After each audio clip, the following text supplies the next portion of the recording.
Hey yo, it's your boy Ancient Albatross behind the scenes as usual these days, but we have this CU crew as usual, the Cypher Unlimited boys, minus one unfortunately. No Anthony tonight. Unfortunately, he had to stay back at work for the night, but we do have the ever lovely Alpha Dean present. But just as a quick reminder, if you haven't already, be sure to follow us here on Twitch and subscribe to us over on YouTube. It is a great help for our channel, and we really appreciate all the support we've gotten so far. But without further ado, Dean, what are we doing here tonight? Well, tonight is a blast from the past, nostalgia, all the great things that go along with it. We have none other than our first celebrity guest that we ever had on this show in the form of Jeff Dee. This guy is a legend in his own right in the industry. If you've ever played any old superhero RPG by the name of Villains and Vigilantes, well, that's the guy behind it. His artwork is also famous in Dungeons and Dragons. Jeff Dee is a prolific face and creator in the industry. He's been doing this stuff for as long as a lot of people have been alive. So without further ado, Jeff, welcome back to the show. You know I'm a fanboy. I've always loved your stuff. Been playing V&V since I got my hands on it way back in 1980. So welcome back to the CU. And thanks for coming on. Thanks for that, Dean. Hi, everybody. Happy to be here. So tonight's show is going to be just, again, like one of our laid-back conversations, but we're also here to talk to Jeff about Mighty Protectors, which is Villains and Vigilantes 3.0, and a little side project that he's got going on, that's going to connect to it, something called Tales from the Unseen. Now, it's been about 5 years since your last visit. But in the middle of that time, you also released something called War Heroes from Mighty Protectors. So, can you tell us a little bit about about War Heroes and how it connects to Mighty Protectors? Yeah, War Heroes is the World War II source book for Mighty Protectors. So you can just dip into it as a stockpile of resources as a GM if you want. World War II era vehicles and weapons and soldiers and things, maps from the era. But also it is a separate campaign that you can play either as superpowered heroes in World War II or as more like Sergeant Rock level, just very talented special forces type guys. That was actually that source book it contains all of the material from Brian Adams' 5-year-long playtest campaign for the Mighty Protectors rule set. While we were in court fighting to get our rights back, Brian was running that campaign, and I was sitting in as a player and editing mechanics and stuff on the fly as we went. And lawsuit took 5 years, so we play tested for 5 years. Tales of the Unseen is the same kind of thing, only it's the monsters source book. So again, it's GMs will be able to dip in there and say, oh, let's have our superheroes fight some horde of zombies today, and there will be zombies. Or you can play in the Tales of the Unseen campaign where you are good monsters fighting against bigotry and against bad monsters who want to restart the ancient war with humanity. If you've ever seen Clive Barker's Nightbreed, that film where he casts the monsters as the good guys, it's kind of like that. And it's also kind of just like X-Men. Right? In Marvel Comics, the mutants are hated and feared, and so there's a semi-secret underground of mutants who are trying to live peacefully beside humanity and stop the bad mutants from making things worse. We're just doing monsters instead of mutants. So that's pretty interesting that you bring that up. Now I'm going to get back into Tales from the Unseen, but I did have another question, because now Mighty Protectors is about 7 years old now, It came out way back in 2017, which is amazing. Yeah. It doesn't seem like that long. But as an aside, how are you feeling about how Mighty Protectors has grown and the community's acceptance of it and everything? What's your feelings on it? Is it doing what you expected? Is it greater than you expected? Are we talking marketing or just people playing it and having a good time? I mean, like people playing it. I'm talking about people playing it and having a good time. It's doing well. It was well accepted. It's always a tough sell when you do a new edition of a established rule set, and particularly after like a 30-40 year gap that we had between second and third edition, and a lot of the things that we wanted to do in Mighty Protectors that were more modern in approach, not quite as old school. So we just tried to be really open with our community on the Monkey House Games website, in the forums. We very carefully walked everybody on those forums through every change that we wanted to make and why, and also all the improvements and expansions and things. It went well. I think it went well. Yeah.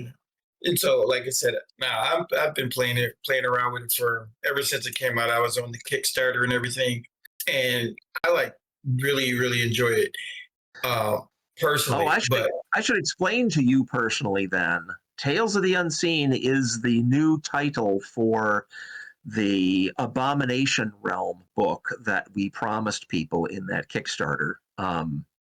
I've renamed it because I don't like that title, but that's still the thing we promised. If you signed up for it, you're going to get your copy when it gets finished. Awesome. That's awesome. So, since you bringing that up, Tales of the Unseen, Abomination Realm, I mean, whatever you're calling it now, which I'm excited for it anyway. And you likened it to like the X-Men and so on and so forth. Was that your initial inspiration? Was, Yeah. to do a slant on, the tales of mutants versus, and use monsters and so? Yeah, very much. I mean, it always bothered me that you're reading Marvel comics and some guy's walking down the street, and across the street he sees some dude firing laser beams out of his eyes, and you go, "Oh, cool! I just saw a superhero." And he walks another block and he sees another guy fire laser beams out of his eyes, and he goes, "Oh, I hate him because he is a mutant."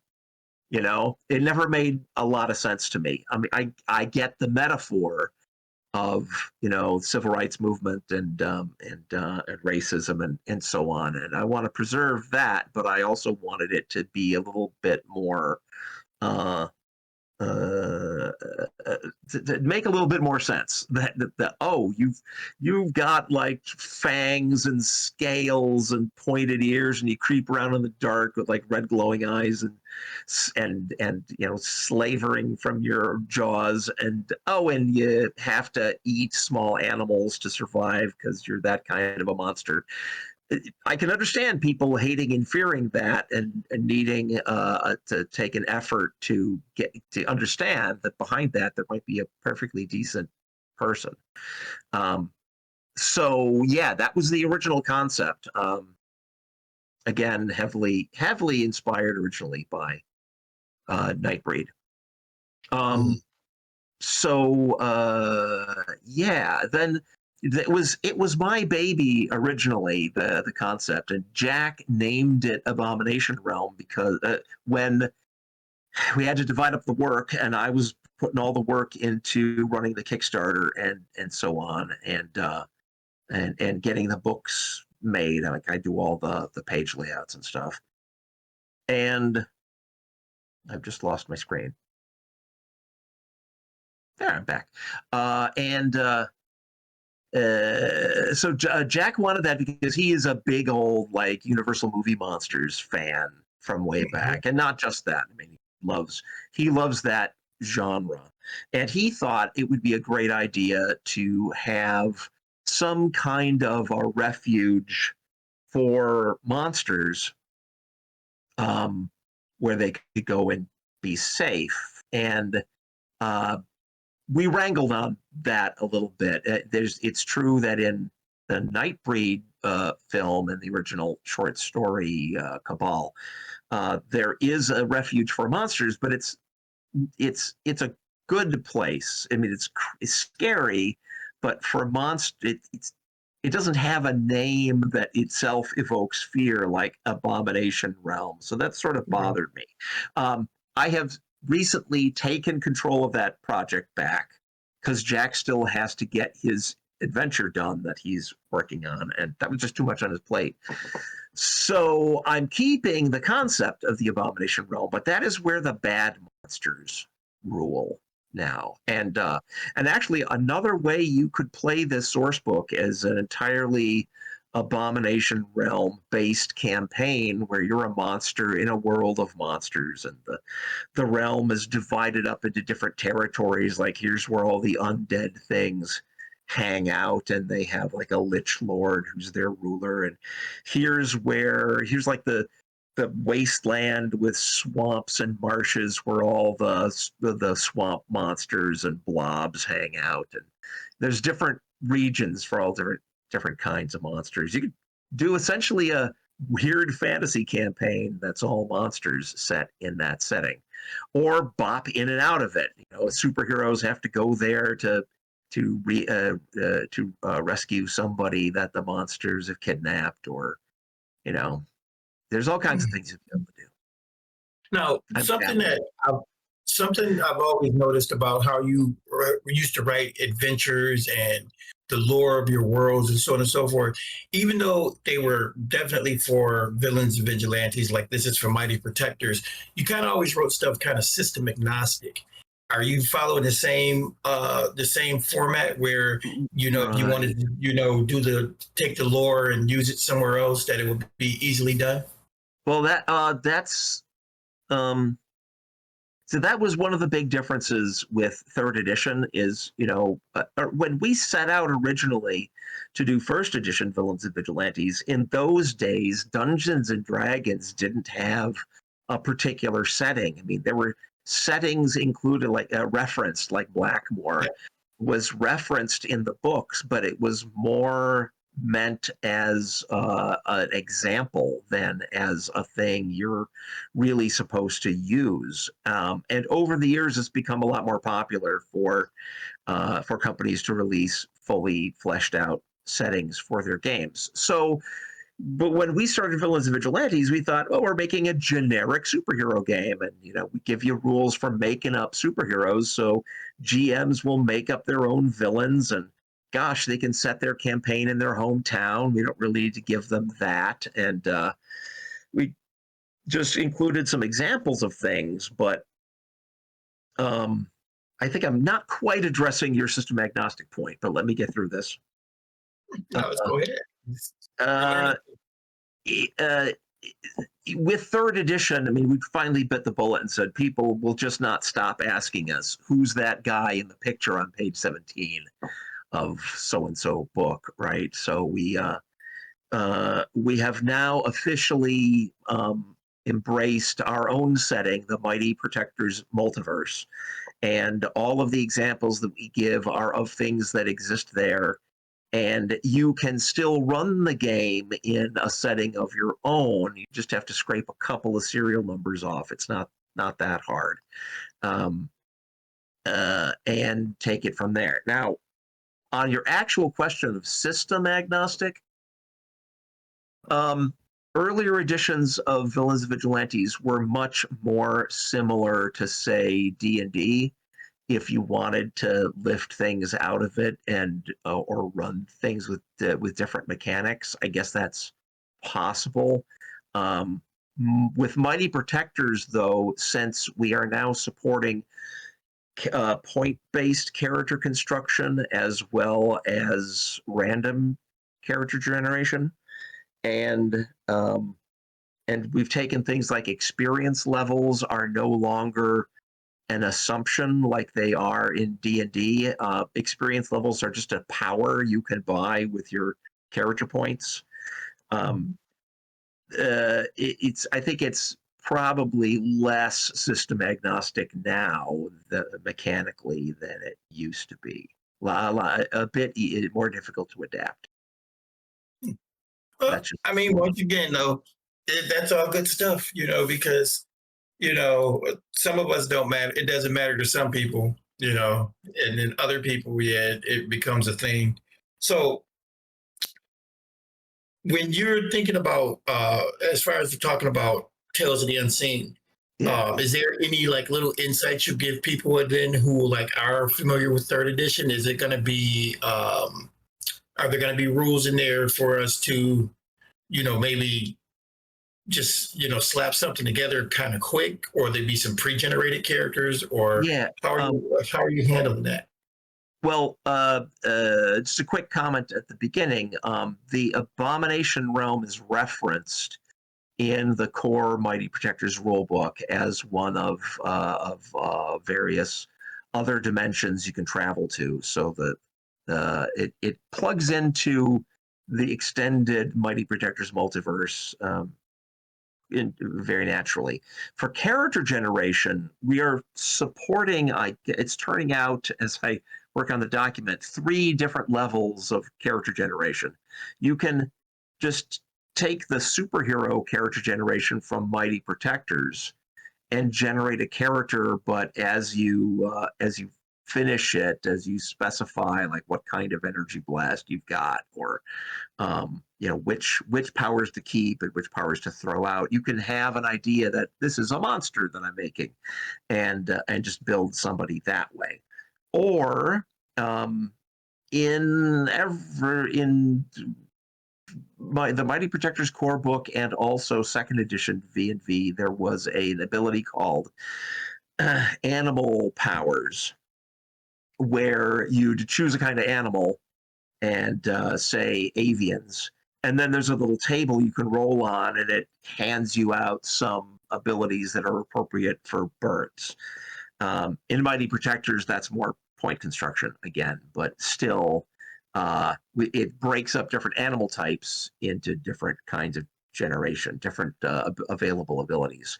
For Tales of the Unseen, we have got 10 different domains of monsters, and I kind of alluded to this earlier when I talked about the different lands in the Abomination realm. There are beasts, which are monsters that are like either all animal or human animal creatures. We have blobs that are anything from like a slime glob to a swamp monster to a hovering brain, I suppose. I'm not going to be able to remember all 10 kinds off the top of my head, but they're undead, and worms include your dragons and your basilisks, and your gargoyles actually are sort of like dragon men. And you'll pick one of those, and each of those has a table akin to the way we did animals before. So you can randomly generate, you can decide, I want to be an undead, and you roll for some powers on that table and pick the ones you want to keep, and boom, you've got your own weird, unique undead thing. But then the third and simplest way to make characters is for each of those 10 domains of monsters, we are providing 3 pre-built templates. So if you want to be a standard vampire, or a standard harpy, or a standard swamp monster, you can pick one of those templates, fill in some blanks, spend a few extra points to customize, and you're ready to go. And I thought that was pretty cool. One of the ones I remember you mentioning before was what did we call it, horrors or something? And it just kind of always put me in mind of like, people who wanted to do cryptids, cryptic type creatures, the chupacabra, or, so on and so forth. And so the idea behind it, what if people don't kind of get it, is it's kind of cool, is that I guess when you're creating this character, you can still look at your Mighty Protectors book and just add those abilities, but turn them into monster abilities. you know, like, Sure. like maybe if somebody if you used like the grapnel, that would be like, a creature that could have a spinneret like a spider or something. Yeah, there's totally a grapnel in use in the film The Thing, right? John Carpenter's Yeah. The Thing. Yeah. It's one of those creatures shoots out a tongue that wraps around a chair leg and drags itself across the floor. That's totally a grapnel. Um, yeah, I mean that's the idea is with a superhero. That's just the thing about superhero game systems is they have to be able to handle everything. And so once you've built all the powers you could ever possibly need for superheroes, you've got all the powers you could ever possibly need for almost anything, which hasn't stopped us from adding a few more powers to Tales of the Unseen. Like there is a possession power that didn't exist in Mighty Protectors. It's just one of the ones we missed. It's in there now because for sure need ghosts to be able to possess people. And also I've done a complete reworking. It's not like completely changed, but I've done a pass on the weaknesses section because superheroes, I mean, like Superman's got his weakness to kryptonite and magic and stuff, right? But it's not that many different things. Monsters, though, go down the list of things that are weaknesses for a vampire. There's a lot. So I've revised the weakness system to make it more detailed and more robust to support monsters a little better. That's really cool. Now we're going to keep going, guys. But hey, everybody out there in the chat, if you have any questions for Jeff, just preface them with question, and Al's going to take them down so I can ask those questions at the end as we continue on here. This is really an interesting conversation, and the reason why I find it interesting, Jeff, because we are the Cypher Unlimited crew. We're in the Cypher system, but the Cypher people also have a tendency to go and grab hold of other systems and other games and, adapt. We're more into adaptation versus trying to convert. And the one thing I can say about Mighty Protectors is that you baked in so much versatility in what the system itself does, the way it runs now versus like VMV 1.0 or VMV 2.0. Was that an intentional, idea that you came up with to turn it even more versatile than it initially was? Well, I'm not sure which kind of versatility you're talking about. The most obvious thing is in earlier editions of Villains and Vigilantes, all powers came at the same strength, right? A power blast was a power blast was a power blast, and had the same chance to hit and the same kind of range and the same kind of damage type and so forth. And all of that stuff now is amenable to editing if you want to. So there's that. Was there something else you were referring to? Well, I was referring to that the powers are malleable now, but that's what I'm saying. It's almost like you kept the core idea of the random nature of earning powers and so on and so forth, which is something that to me should always be indigenous to a superhero game. I don't mind a point buy system or whatever, but I love the fact that it can be randomized because if it were in most superhero games, superhero worlds, that's what happens. Not everybody gets the powers they want. Right. Their powers come randomly. Right. But well, I mean, all through earlier, the reason that there is point construction now in Mighty Protectors is all through the earlier editions. There's these comments to GMs sprinkled in there saying, "Hey, this is random generation. Some people are going to get ripped off. You need to be nicer to those people, and let their abilities be more flexible or a little more powerful or something to balance it." And all that a point system does is gives everybody tools for doing that balancing.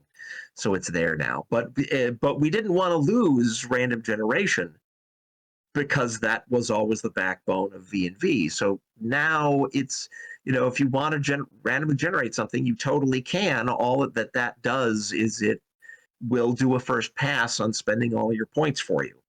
And then if you want to go down the rabbit hole, tinkering with everything, you can now in a way that you couldn't before. At least there was no support for doing it before. And that's what I'm saying. So that's what I mean. That's what's so great about it, because that randomization, to me, has always spoken to me, especially for superhero games. Well, Jack and I are very simulationist gamers, right? To us, the mechanics of the game, their job is to make you feel like you're in that world and things operate the way that you'd expect them to within that world. And so you're not in a computer simulation where there can be a lot of detailed math to simulate things, but we want to get you somewhere in the right ballpark with a lot less math. Only the amount that you can handle at the tabletop. So. But one of those things is, feeling like a superhero. 95% of superhero characters got their powers at random. It wasn't, Bruce Banner did not say, I'm going to make a formula so I can turn into a gigantic green brute, right? He did. That's not how it worked. Captain America had the super soldier serum done to him. It wasn't his doing. So the cool thing about random generation, especially for superheroes, is for most superheroes, it's not about training you did on purpose. It's not about equipment you built on purpose. For some, it is, right? Batman is a great example of a guy who's got only exactly the powers he decided that he was going to put money into. But for most of them, it's a surprise what you can do. And random generation handles that. Yeah, it really, really does. Now, another thing with Tales of the Unseen and, of course, was it War Heroes? Those two books, you can definitely use them together. Then everything we could sure. That's that's the first time I've heard anybody say that, but absolutely, you could be running a World War II campaign, and you find out about the Abomination Realm, and you need to send your strike team into there and sneak your way through the Abomination Realm and come out another portal behind enemy lines in Germany. That could totally be a thing, right? Or the Hitler makes a pact with the vampire king or lord and starts fielding troops of zombies, and right. you're bashing those settings together. I mean, that's how comics are. You don't often see Daredevil, street level, nitty gritty kind of low powered stuff interacting with Norse gods, but you totally could. You totally could. So that's what I'm saying. I just like to throw stuff out there. Want to give you an idea. Because I hope you decide to write I know you say you don't like to write a lot of adventures and stuff, but it would be kind of cool to start seeing just a few more Mighty Protector type adventures, and maybe you could throw us a bone with a storyline like that. A portal opens up World War II Germany, and we got to send the strike force over there to stop them or something. So I had a guy on Facebook kind of annoyed that Tales of the Unseen was about being monsters instead of superheroes. And it's like, in what sense are the X-Men not superheroes? So, it's just a different angle. I mean, the biggest difference in the way you play is that you have to, if you do a monsters-based Tales of the Unseen campaign, is you have to be in secret. You have to hide from the monster hunters and the superheroes who don't know any better. I mean, your group of player characters is like a swamp monster and a guy who's a horror. This is Jack Herman's character I'm about to describe it in my playtest campaign. The top of his head is knocked off, and his brain ganglia are like tentacles that he can reach out and grab people with, and he sort of walks around on the tips of his brain tentacles dangling. He's horrifying. Yeah, you see that walking down the street, superheroes are just going to go, dudes, how about we take you to a holding cell till we figure out what's going on? So, that's a problem. But also, if you're like a monster and some bad monsters want to, like, you find out they're gonna replace the mayor of the city with a zombie that can shape shift, so they can like take control of that, and you want to stop them because every time monsters actually do bad things, it makes the situation worse, right? Yeah. You stop and capture that guy. What do you do with them? You don't have the prisons. With superheroes, you hand them over to the authorities, right? And they have to have the super prisons that'll keep these things locked down. I'm working right now in the document. The reason this is on my mind, I'm working on a whole section talking about, okay, so you've defeated some enemies. Now what?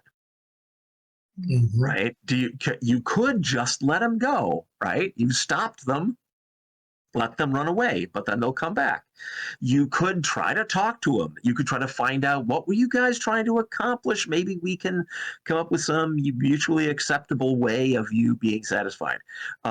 You could use your powers on them to, like, maybe you've got a guy who can make them lose their memories and they don't even know what happened.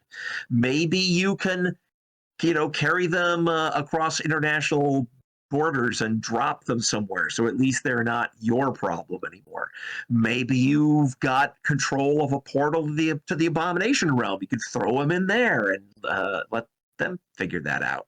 Or maybe they're so awful you've got to decide that you are going to be judges, juries, and executioners, which is a really risky move because, what if they got friends?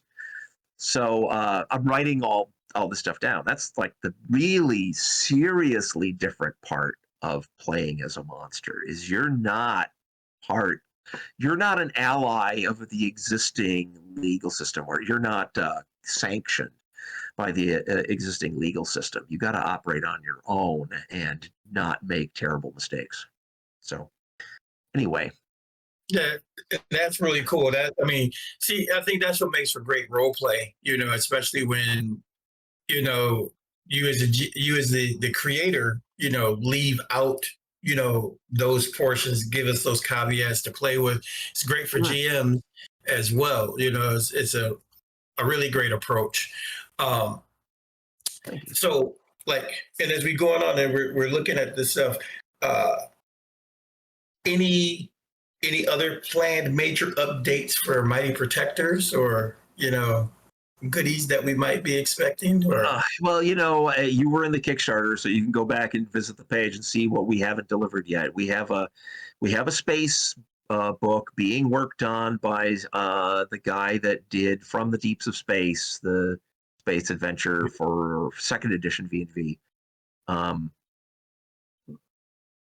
That will be moved up in priority as soon as we get any of these other things done. My goal right now is, damn it, I'm finishing Tales of the Unseen, and then I'll keep hammering Jack to get his stuff done, and keep pushing to get the space book done. We really can't think of anything else new until we finish those. I mean, it would be wrong of us to try to Kickstarter anything else new until we have delivered all the stuff that we promised in the first place. But it's tough. It's just me and Jeff. We appreciate that, fans. No, we appreciate it, but just a little. We're just looking like, also as fans, we always love to hear what's going on in the minds of the creators we actually, are inspired by and love their products. So every once in a while, we'll come up with some little useful tidbit, like in Mighty Protectors, there are like 3 power levels at which you can build your starting characters.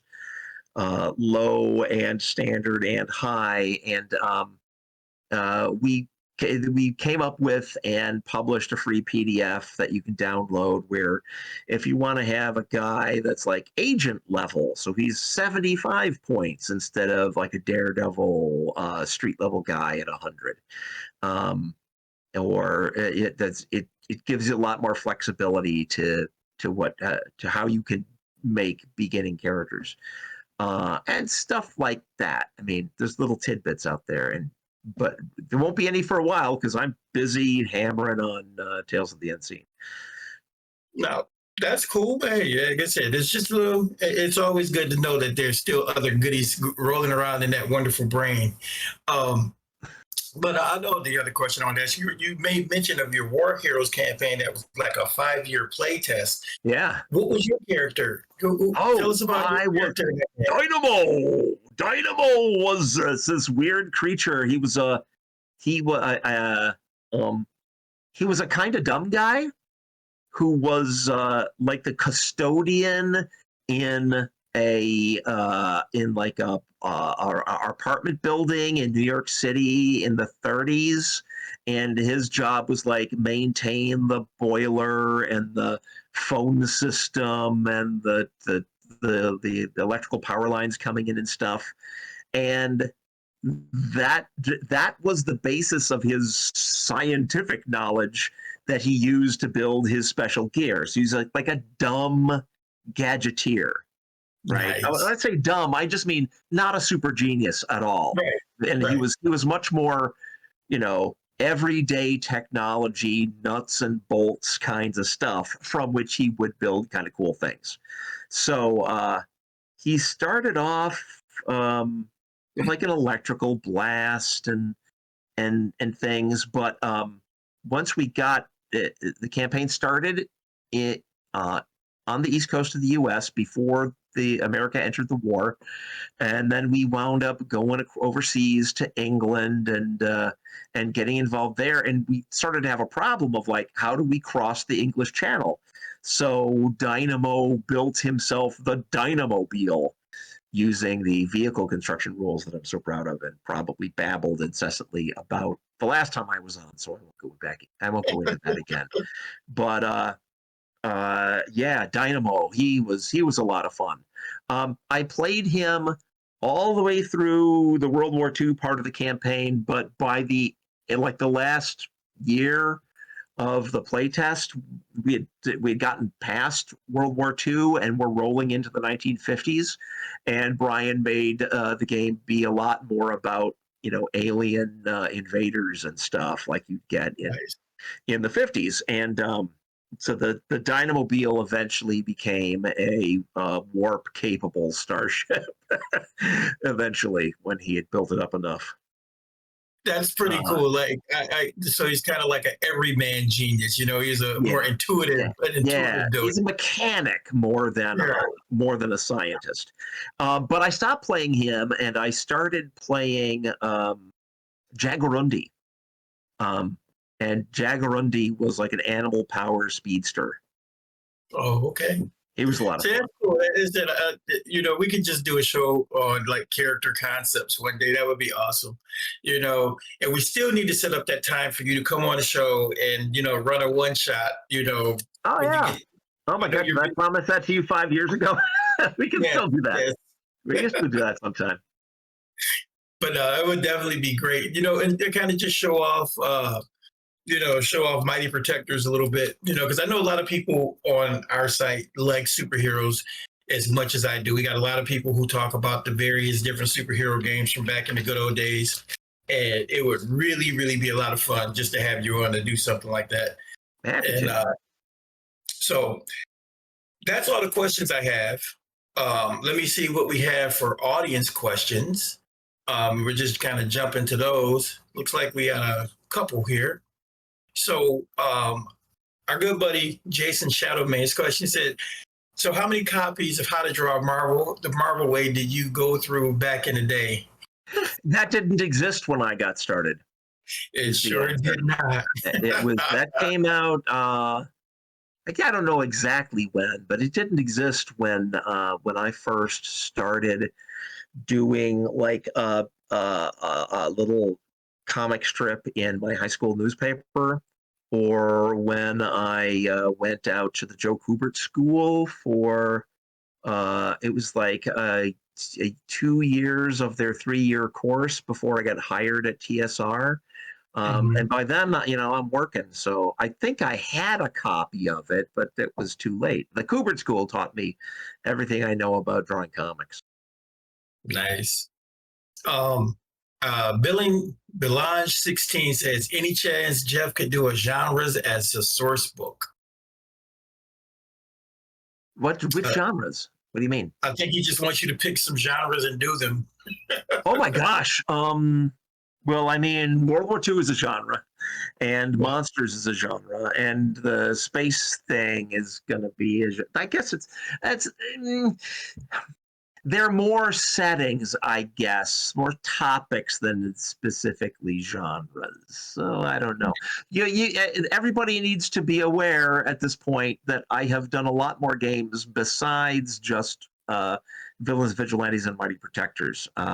My other company, Unigames, published Cave Master, which is a caveman role-playing game, which is actually designed to be something that cavemen could have invented and played themselves. So it doesn't, your character sheet is a blank animal skin, and it doesn't use dice because they wouldn't have had those. It uses handfuls of pebbles. And how many pebbles you have in each ability determines how good you are at them by a hidden how many stones in each hand kind of mechanic. So I've done that. I would recommend going to Drive Through RPG and looking for Unigames, and you can see all the different things we've done.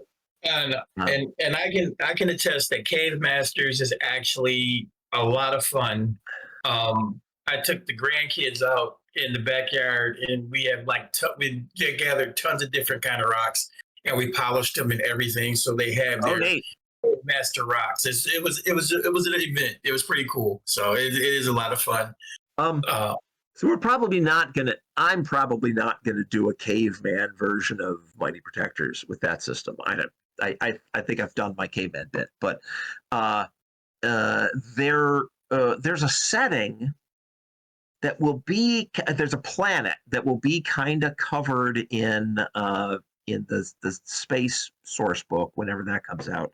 The planet Geos is like 17 light years from Earth, and it is a D&D planet with humans and elves and dwarves and halflings and stuff, all your standard fantasy races. We won't be able to say D&D, of course, but the idea is that exists now on that other planet in the Mighty Protectors multiverse. So you can get on a spaceship and fly there and get out, and there's castles and dragons and things. In fact, wow, let's tie it all this crazy stuff together.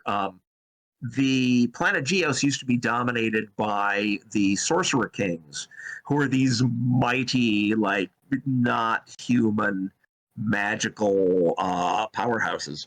And they got driven away from Geos 100,000 years ago and came to Earth and brought most of Earth's monsters with them, or what became Earth's monsters. So the reason why there's dragons have been dragons on Earth and there's dragons on Geos is they all really came from Geos originally. Nice. So I mentioned that there was an ancient war between humans and monsters that will be central to the Tales of the Unseen source book. The Abomination Realm was created by magic as a place for monsters trying to escape the clutches of the Sorcerer Kings. And their human allies on the Earth used it as like a base of operations to fight back against those evil space sorcerers. But once they had driven the sorcerer kings away, then there was a conflict between humans and monsters over who should control the abomination realm, and the monsters drove the humans out, and that is like the ultimate original cause of the conflict nowadays. Cool. Goes back 100,000 years. So it's all tied together, man. It's a multiverse. Can I tell you? That's pretty cool. Michael in chat said, I just left this is just a statement. He said, I just left a note on Stan's page. Your illustrations and deities and demigods really informed how I saw divine beings as Olympian ideals and such. He just wanted to, give you a shout out and let you know. Thank you. Appreciate it. And it looks like the last question is. Wait. I'm gonna take a moment to, just before working on Tales of the Unseen, I have been working on another completely new RPG. It won't be the Mighty Protectors or V&V system, and it won't be the same mechanics as any of the other games I've made because it needs to be different because of reasons.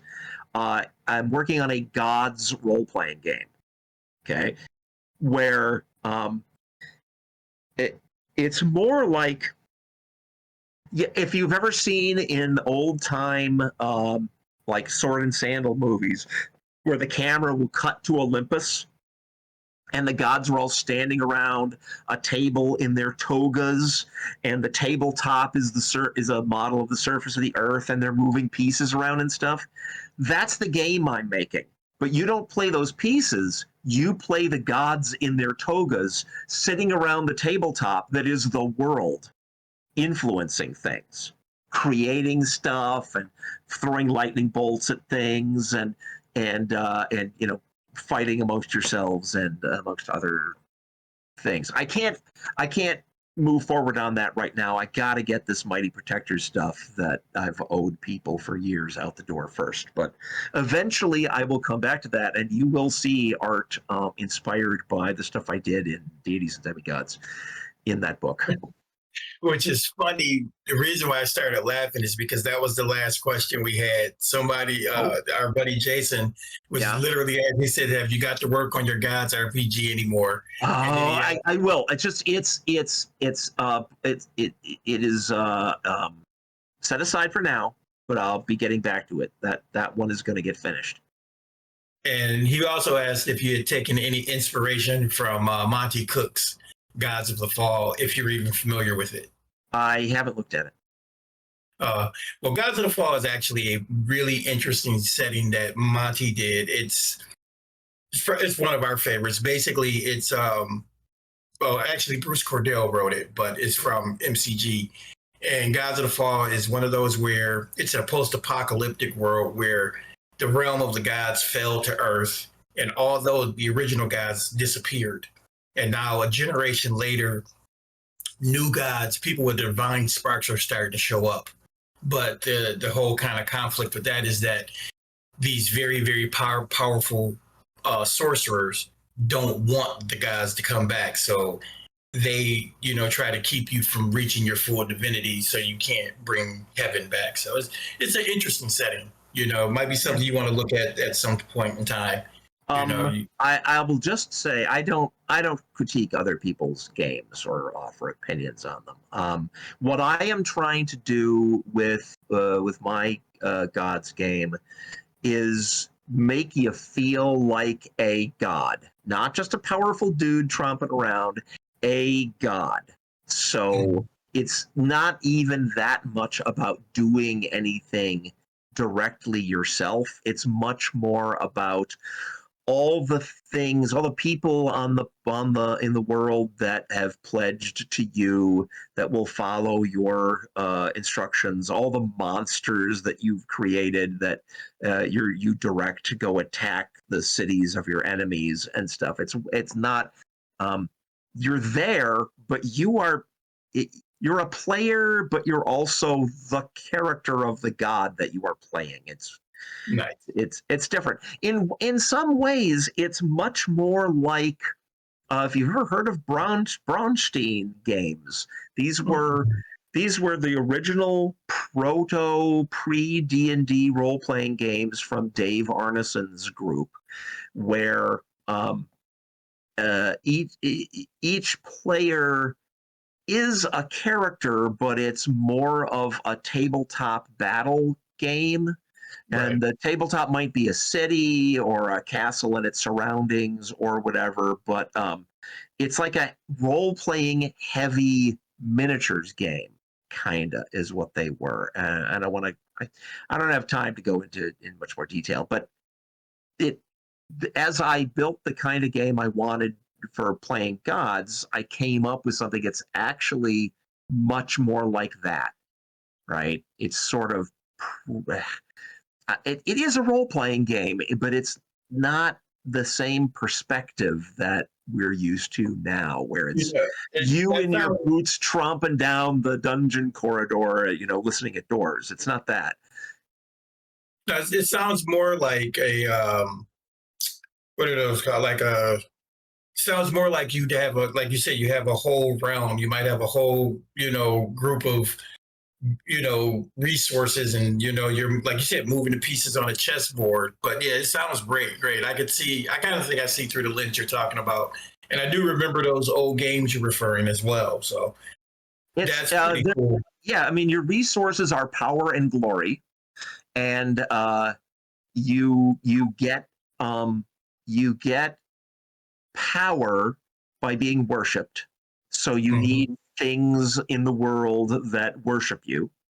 And then your glory determines like the maximum amount of power you can be sitting on at a time and stuff. But then most of the mechanics are actually the construction system.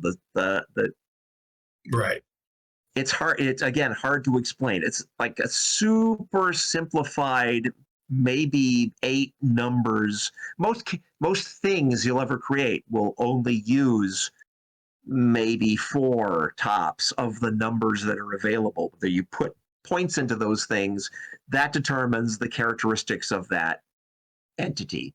Whether you're building a city or a mountain or a patch of forest or a minotaur or a legion of troops or one mighty hero or whatever it is you're making, right?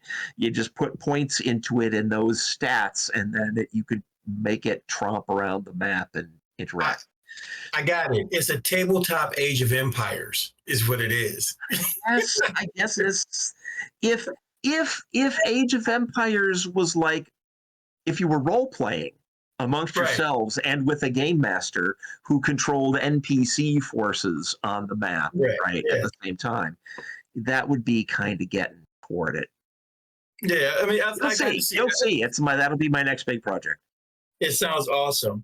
So there's no more audience questions. We're getting towards the end of the show, but like we always do, we always have our rapid fire questions. Well, you did our rapid fire questions before. This time, these are going to be a little bit more focused in, for superhero ideology. So, I'll try. Number 1. Yeah. Question number 1. Yeah. Preferred setting, sci-fi or supernatural? By me? For superheroes. Oh, neither. Both is the answer. Superheroes. I said this earlier. Superhero genre has to encompass all possible things. So I understand that, but I'm saying you were just running a game. If you wanted to, but you want them both there. Gotcha. Street level. I might. Like when I ran my medieval fantasy superheroes campaign that I mentioned, I started them as like fantasy adventurers on a D&D kind of world, though it's a world that exists in space 17 light years from Earth on a planet nowadays. So you would go into a tavern and they might have a radio from Earth that's picking up 17-year-old radio broadcasts playing in the tavern, right? Nice. But then what you run into once you've got your boots on the ground in that location could be anything, because that's how I see the superhero genre. Go on. Zany or serious? All again, both. Um, Different moments call for different things, I think. Uh, Like, powerhouse. sorry, Okay. I waste a lot of time if I go into detail. Go ahead, just move on. No, it's the next one. The movie. Oh gosh, if I don't remember this, I'm gonna be so unhappy. There's a cabin in the woods, and they have the ancient book, and they summon up a demon. The Evil Dead. Evil Dead. Yeah, Evil Dead. Serious and wacky, right? Both. Yes. So, Dark Horse or Dynamite Comics? yeah, I told you I'm not. I have not been reading comics for quite some time. The last things I read were like Hellboy and stuff. And I'll just say Dark Horse because I recognize the name. But Okay. honestly, it's been a while. I'm a bad comic book reader. They got really ridiculously expensive. Yes, they are. $6 for a comic book is just ludicrous. That's ludicrous. Powerhouses or scrappers? Again, for me, you mean like for me to play personally? Yes. I tend to play more scrappers, but it's a mild preference. Glass cannons or support heroes? Glass cannons. I have a great fondness for the support characters in groups that I play in, but I am generally not them. Robert Downey Jr. or Henry Cavill? For who? I think they're both great. As humans, slight preference for Cavill because he's younger and he's hipper. I'm very impressed by how Robert Downey Jr. has embraced the fantasy sci-fi end of things in his golden years, but yeah, so a slight preference for Cavill. And last but not least, Marvel or DC? I am a Marvel guy. This is one I can answer very distinctly, and it's important, I think, for people to understand. Jack Herman and I, co-creators of Villains and Vigilantes, were best friends in high school. We met when we were both working in the high school library, and we would go back in the stacks and talk about the latest Monty Python episodes that had come on public television and stuff. Jack is a DC guy. He's more of a DC fan, and I am more of a Marvel fan. So you get both of those elements in Villains and Vigilantes, and I think that's part of why it was successful. Absolutely. And that was the last question. You survived my new rapid fire round. Thank you so much, Jeff. I'm a huge Marvel fan. I'm a huge Marvel fan myself. I'm a Marvel guy myself. So I am looking forward to the new round of DC films to see if that setting can be revitalized for film. I'm looking. We've talked about this before. I watch them all. I watch all the movies. I do too. And I always have hope that I'm going to see something. I mean, I thought Henry Cavill's take on Superman was absolutely brilliant. I'm one of the few people that liked Man of Steel. Yeah, I don't think choice of actors has been the main issue. No, it has not. It just, I mean, there is the Avengers films in the Marvel Cinematic Universe those are transformative. They were just the greatest depiction of superheroes on screen ever. Nothing DC has ever done has come anywhere near that. And I actually quite liked the Snyder cut of the Justice League. But even then, that just didn't. It's crazy. Marvel it didn't make me laugh and cry and shout and scream and care as much as the Marvel movies have. I've said this 1,000 times. Marvel has the market cornered on live action, and DC has the market cornered on animation. I'm looking forward to the new round of DC films challenging that. Yeah. Because the more I am one of these. Yeah, I am one of these guys that is not tired of the superhero genre on the big screen, right? I think the more the better, and so yay! Let's have. Yeah, I'm not tired of them either, and I'm right there with you. But Jeff, as always, thank you so much for coming on. You're always so gracious and so nice, and I know the community appreciates you. Thanks, Dean. I can't wait. What'd you say? Thanks, community. Yeah, and I can't wait to get my hands on Tales of the Unseen. I'm right over here on the Discord, watching you chomp away at it. And every time you give us a little snippet, I get excited about it. So everybody, Jeff Dee, once again, Mighty Protectors, Villains Vigilantes 3.0, Cave Masters, War Heroes, Tales of the Unseen. Check out Monkey House Games. Go look at Uni Games. Look up his stuff on YouTube. I mean, not YouTube, on Drive-Thru RPG. Oh, you can go to YouTube. There are live play videos of Mighty Protectors on YouTube. Look for the, I believe it's a Monkey House Games channel on YouTube is where we have that. We collect up people's reviews that they do of V&V and Mighty Protectors. Brian Adams, who ran that 5-year-long playtest campaign, did a series of tutorials for different aspects of the Mighty Protectors rules. It's good stuff. That is awesome. So guys, check those things out. But without further ado, if you like us and you like what we do, be sure to join our Discord. We have the largest fan-run server for all things Monty Cook games, with games being run at all times a day. Not a fan of Discord? You can join our Facebook group. It's not as big, but there are always still plenty of great discussions being had over there too. Subscribe to our YouTube channel. So if you ever miss one of our Twitch shows, we upload our shows the next day onto YouTube. And we're just trying to grow that platform as well. If that's not for you, you can always give us a little donation on Ko-fi. Our videos will always be free, but our Ko-fi, goes towards things like our giveaways and, things of that nature. You can always buy some merch at our merch store. We have hats, notebooks, mugs, the works. And guess what, guys? CypherCon is coming. It is like in a week or two, I think.